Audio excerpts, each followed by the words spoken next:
والعلم مشكلتك انك قوي وقت الشهوة وضعيف وقت الحلم. بتواجه غيرك بعتاب وما بتواجهش نفسك بشجاعة.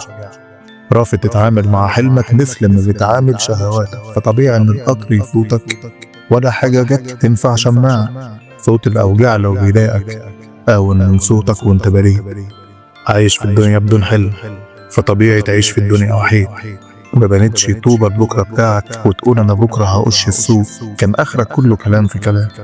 واحد سكران أفعاله مفيش. متضايق من حالك دلوقتي وإنك في الدنيا محلك سر، ولا جيب عمران ولا حاجة تهل، وبتلوم على الناس إنها أغنى، وتحسب في فلان بقى ليه أعلى وكأنه في لحظة نط لفوق. ونسيت إنه اتأذى في الدنيا من أجله إنه يعيش مبسوط.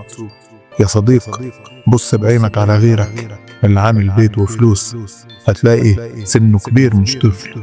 قضى من عمره سنين في المر وسنين في الذل وسنين دون راحة وسنين تعبان مجروح بجروحه علشان يطلع من تحت لفوق.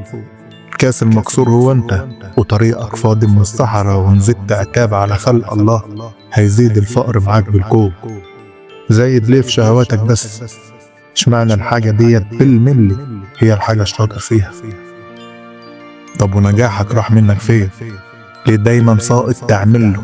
لو كنت من الناس الخايفة فانا هعذر خوفك وهقول انك معذور عندك علة، بس انت ما بتخافش يا ريس. ربع الشهوات اللي بتعملها يخاف يعملها دراكولا. يعني الخوف مش هو الدافع اللي معنقل حلمك في الطوبة. ما معكش فلوس تبدأ حلمك؟ طب ما انت بتصرف بالجملة على كل الشهوات يا ابو عمو، كما واحد وارث بالكومة. مفيش افكار تبنيها لحلمك؟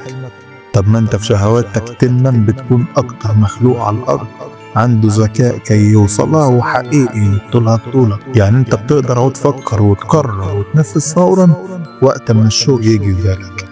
فانا عاوز اقول لك من الاخر، انت اما تعوز حاجة تعملها فبتعملها، واما تعوز حاجة تعنقلها بتعنقلها. والحل الوحداني في امرك من غير ما تلف ولا ندور، اعتبر ان الحلم ده شهوة، واعتمد ان الشهوة دي حلمك.